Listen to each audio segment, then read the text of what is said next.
Now then, people, and welcome back to the Just Joe football show, and it's time for another quick Leeds United update. I hope you're all doing well. I can't lie, I'm still in recovery mode. I'm still battered, I'm still bruised, I'm still beaten, and I'm very, very tired. But listen, committed to the channel, committed to you guys. If you can, smash a like on the video, subscribe to the channel, get your comments in, and of course, hit that notification bell. I'm trying to get these videos in because I'm due to go on holiday on Saturday again for a couple of days in the sun in sunny Spain, okay? So getting the videos in while I can to keep you updated. But as you know, there's plenty of other content creators out there doing a hatful of content, smashing it. JT, Connor, KG, Lewis, all of them, Max at Leeds lately. Remember as well, today is Wednesday. I've got my days right today. So we will be live tonight doing the midweek fix, myself, Lewis, JT, and of course, Max, discussing all the latest goings on at Leeds United. So make sure you join us for that. It will be tonight at 8 o'clock.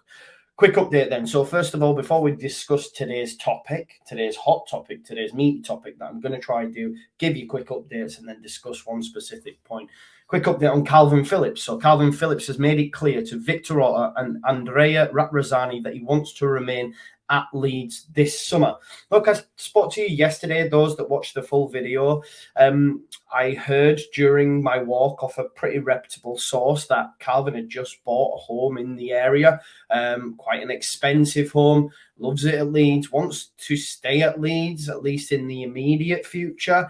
So that gave me, a real buzz. I seen some people saying on Twitter how apparently he bought a new home in Rothwell, and people were saying, oh, what Rothwell when he lives here and all that sort of stuff. And I was like, well, I was told exactly the same. I then went on Zoopla and was like, right, put in this price of this house that I was told, which I won't share with you, and prices were available in Rothwell in Leeds for around the price that was mentioned. It was a lot of money, let's just say that. So by putting two and two together, I've got like 15. But of course, I think Calvin's staying. I think Calvin's staying, which is music to my ears. I'm now back where I was post, the end of the season, where I was saying Calvin gives us at least one more year. He's back in the England squad. I think Calvin's staying, and that is absolutely buzzing. It is what it is. I'm not professing to be ITK. I can only go on what the information was given to me, right? But I think Calvin's staying, and he's staying in Leeds. Leeds United have also been linked with New York City FC striker Valentino Castellanos. Again, don't know much about him. I know Connor probably will be going live before you've watched this, so he'll give you a bit more of an update on that. I know Victor and Angus Kinnear have been over in New York, whether that's to do with the 49ers, I believe it is, because the guy they were with is one of the directors at the football club. Maybe they were just going over chatting shop, thinking about the season ahead, what's to come. I mean, Angus doesn't look happy in the picture. Maybe he's just been told, mate, when we take over, you're getting the boot. I don't know. But look, we'll wait and see. I don't think this Valentino Castellanos links 100%, but listen, I don't know. I know my man JT as well did a video on Sporting Lisbon winger Gonzalo Plata coming to Ellen Road. He spent a season on loan at Real Valladolid. And look, I don't see Leeds United being in for a winger. I'm not, I just don't see Leeds United, even if we do move Rafinha on, which I think we will, we won't opt for a winger. And I do read your comments. Someone said in my comments just yesterday, you keep talking about how Jesse only likes to play narrow, but he played with width in the last 2 games, and that's what he's going to go back to. He's not. He played with width because he utilises the players that we had at the time in their best positions, which we'd all been asking him to do anyway. And when he's done that, we've won some games of football. But no, now, and you can tell with the players that Leeds United are linked to, Brendan Aronson, going to be a wide cam.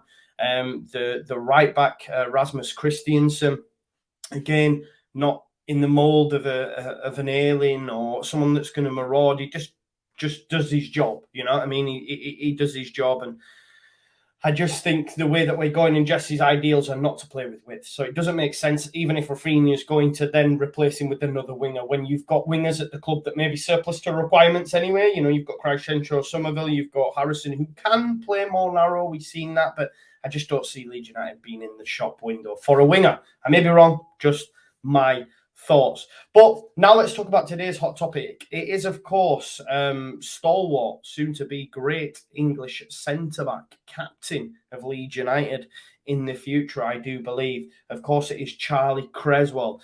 Recently broken into the first team this season. You won't believe it. He's only made 5 top-flight appearances and is yet to reach 10 senior appearances for Leeds United. I know from such a young age that Cresswell was approached by the likes of Manchester City and stuff. I remember Andy Hughes sharing that story with us, but how engrossed in Leeds United Charlie Cresswell is, that he's a Leeds boy. You know, he does not want to leave Leeds United.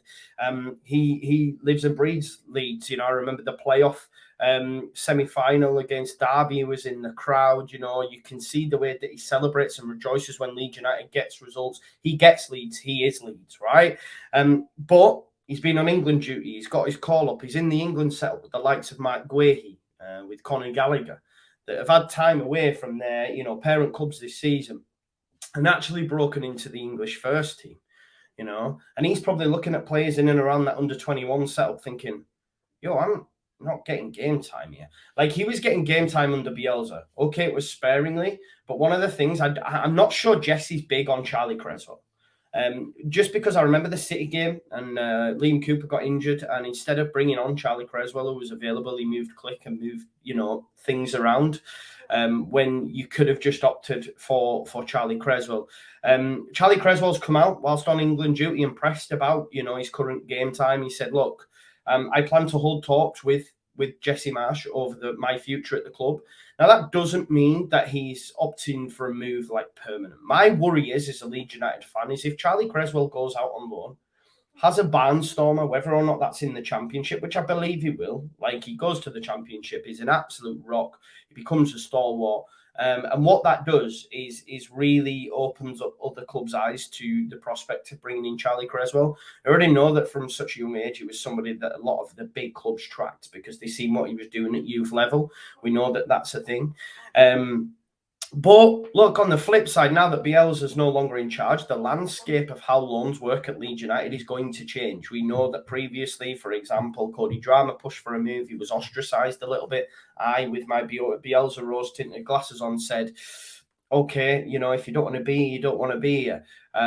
It was the right move for Cody Drama. Maybe he gets a chance in the first team this season. He's certainly going to be in the mix with Dallas and Ayling going to be out, Rasmus Christiansen coming in. Him and Rasmus may be, you know, competing for that number 1 spot, but he'll get a lot more game time, especially when you have 5 subs. And Charlie has to think about that as well, the fact that we have 5 subs. You've got Kreishanso, Somerville, who pushed for a move. Obviously, he managed to stay at the club, and I think Leeds were looking to replace him with the likes of Minamino, etc. Will we go back in for Minamino? I'm not too sure.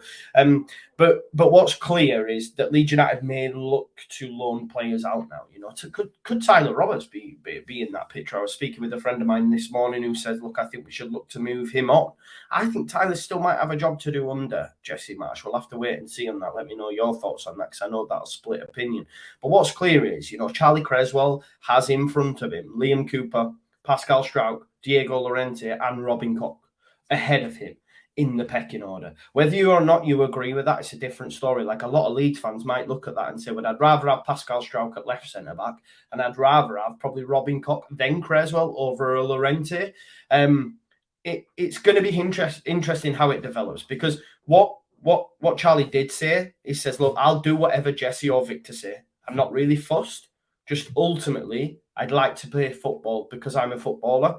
So if Jesse and Victor say to him, we want you to stay around, but if he's going to get to the end of the season again, having made only another, say, 5 appearances, is he going to be, when he says, I'm not really fussed, is he going to be fussed come the end of the season? Probably.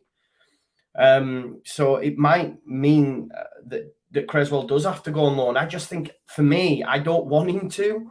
Like, I know this guy's a commodity. I know how good he is going to be, and I prefer that he developed at Leeds United in the first team. I think he should be, you know, progressed a little bit and get him into that first team. But I also understand ahead of him, you have Spanish, German internationals in his preferred position in Diego Llorente and Robin Koch. Robin Koch's not going anywhere. I don't think Llorente will be. And I just don't see him playing on that left-hand side. You know, you've got Cooper and Struijk there. It's going to be interesting. I think the fact that we now have 5 subs has to be, you know, factored in. And maybe, you know, we'll using more. We know that Jesse's a little bit more, I guess, whether you like the tactics that he employs in certain games, but he's a lot more pragmatic and likes to change in game in the sense that let's say if we're protecting a 1-0 lead and there's 20 minutes to go, he will go to a back five, even if at the time that might invite pressure on. Like, as a fan, I don't like that, but I also understand it. If you see out the game, then it's worked, right?